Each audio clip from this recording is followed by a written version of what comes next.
Okay viewers, so మన పాత team leaders reentry చూసారు కదా, అలాగే ఒక పాత రౌండ్ ని మళ్ళీ రీఇంట్రడ్యూస్ చేస్తున్నాం. సో లెట్స్ బిగిన్ ఫటాఫట్ ఫన్ రౌండ్. అయితే ఫస్ట్ మన టీమ్ లీడర్స్ నుంచి ఎవరు రాబోతున్నారు? నాగ్ బాబు సార్. రాఘవ.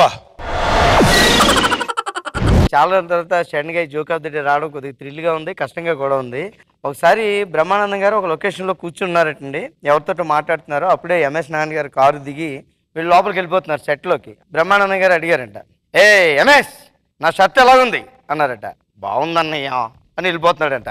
అదేంట్రా చూడకుండా చెప్తావేంటి అన్నాడు. చూసినా అదే చెప్పాలి కదన్నయ్య. ఎంఎస్ నారాయణ గారు కృష్ణ భగవాన్ గారు రాజస్థాన్లో ఒక షూటింగ్లో ఉన్నారండి. ఇద్దరికి బోర్ కొట్టేస్తుంది, ఇద్దరే ఉన్నారు. అలాంటి టైంలో కృష్ణ భగవాన్ గారికి ఫోన్ వచ్చింది.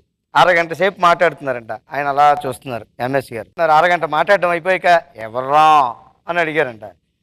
రఘుబాబు అండి హైదరాబాద్ నుంచి ఫోన్ చేశాడు. బృందావనం సినిమా చాలా బాగుందంటండి, సక్సెస్ఫుల్గా ఆడుతుంది, అందులో మీ క్యారెక్టర్ బాగుందని చెప్పాడు.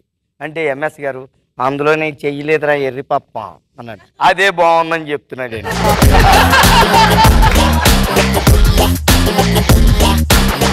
నెక్స్ట్ ధనరాజ్. యాక్చువల్లీ ఒక అతనికి ఒక ఎస్ఎంఎస్ వచ్చింది. ఆ ఎస్ఎంఎస్లో ఏముందంటే, సార్ ఇన్నాళ్ళు నేను మీకు చెప్పలేదు, ఈరోజు చెప్తున్నాను, ఏమనుకోకండి, ఒక 3 నెలల నుంచి నేను మీ వైఫ్ని వాడుతున్నాను సార్, చాలా బాగుంది, చాలా ఎక్స్ట్రాడినరీగా ఉంది. నేను 3 నెలల నుంచి వాడుతూనే ఇంత ఆనందపడుతున్నానంటే మీరు ఎప్పటి నుంచో వాడుంటారు.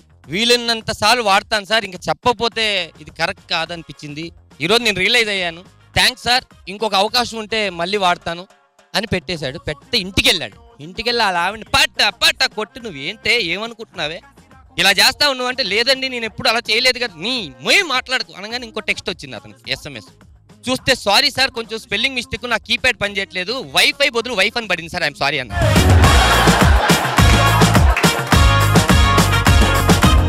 హరీష్.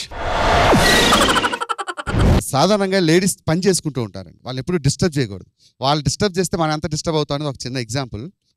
ఒక తండ్రి గారు ఏం చేశారంటే పిల్లని గొడ్డును బాధినట్టు బాధేశాడు. వాడు ఏం చేశాడు అనవసరం, చాలా కోపంగా, వస్తాయి భాగ్యం ఇలా రా, ఏంటండి పిలిచారా, ఏం జరిగిందనేది అనవసరం, జాగ్రత్తగా విను, ఈ రోజు నుంచి ఈ ఎదవ నాకు కొడుకు కాదు, నీ వీడికి తండ్రి కాదు. ఈ విషయం మీకు ఇప్పుడే తెలుసా? నాకు ఎప్పుడో తెలుసు. చాలా మంది లేడీస్కి ఏంటంటే పెళ్ళైన తర్వాత ప్రేమ తగ్గిపోతుందని డౌట్ వస్తూ ఉంటుంది. ఏమంటే కొత్త బండి కొన్నామంటే 2 రోజులు తుడుతాం, 3 రోజులు తుడుతాం, సంవత్సరం అంతా తుడుచుకొని ఉంటాం. కాకపోతే ఆవిడకి డౌట్ వచ్చి అన్నం పెట్టేటప్పుడు ఏడుస్తుంది. వస్తాయి అన్నం పెట్టేటప్పుడు ఆ దిక్కుమాలి ఏడిపి ఏంటే, లేకపోతే ఏంటండి మీకు రోజు రోజుకి నా మీద ప్రేమ తగ్గిపోతుంది. ఎందుకు వచ్చింది ఈ దిక్కుమాలి డౌటు?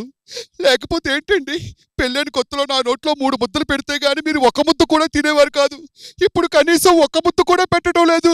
వస్తాయి దిక్కుమాలదానా, పెళ్ళైన కొత్తలో నీ వంట చాలా దరిద్రంగా ఉండేదే, అందుకే 3 ముద్దలు నీకెట్టి 1 ముద్ద నేను తినేవాడిని, ఇప్పుడిప్పుడే వంట బాగా చేస్తున్నావు, కొంత ప్రశాంతంగా తిన్నవే. ఇప్పుడు నెక్స్ట్ శేషు. కాదు నిన్ను పిల్లలేదు వేణు, నువ్వు కూర్చో. లేదు ఫినిషింగ్ టచ్ నీతో ఇస్తా. శేషురా. సర్వసామాన్యంగా చిన్నపిల్లలతో చాలా జాగ్రత్తగా ఉండాలి. వాళ్ళతో ఏం మాట్లాడినా మనకే ఎఫెక్ట్ అవుతుంది. నానా పైనకి వెళ్తే విమానం చిన్నది ఉంటుంది, కింద ఉంటే పెద్దది ఉంటుంది ఏంటి అని అడిగితే ఏం చెప్పగలరు ఏ తల్లిదండ్రులైనా? చెప్పలేరు. అలాగే ఓ చిన్నపిల్లాడు సరదాగా ఇంట్లోకి వచ్చి వాళ్ళ అమ్మని అడుగుతున్నాడు, అమ్మ నేను ఎక్కడ దొరికాను? అదేంట్రా ఎక్కడ దొరకడం ఏంట్రా, నువ్వు నా కొడుకు నాన్న. అది కాదే, నేను నీ కొడుకునని నువ్వు నాకు తల్లివని ఆయన నాన్ననే తెలుసు, నేను ఎలాగొచ్చాను? నువ్వు ఎలా వచ్చావంటే నాన్నగారు నాకు ఇచ్చారమ్మా, మరి అలా చెప్పచ్చు కదా. అది కాదు నాన్న, ఎందుకు అడిగావు? ఏం లేదమ్మా, పక్కింటికి వెళ్తే ఆ ఆంటీ రోజు నాకు ముద్దులు పెట్టి బిస్కెట్లు, చాక్లెట్లు, రొట్లు అన్నీ ఇచ్చి నీలాంటి కొడుకు నాకుంటే ఎంత బాగుందని ముద్దు పెడుతుంది. నాన్న ఖాళీగా ఉంటే ఆవిడ కూడా బాబునిచ్చామని చెప్పచ్చు కదా.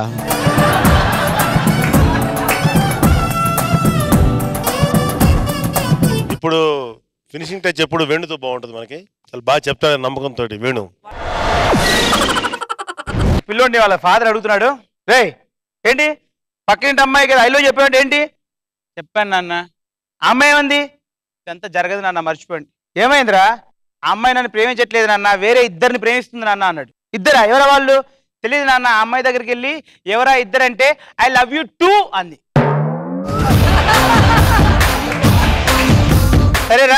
అది వదిలేయి.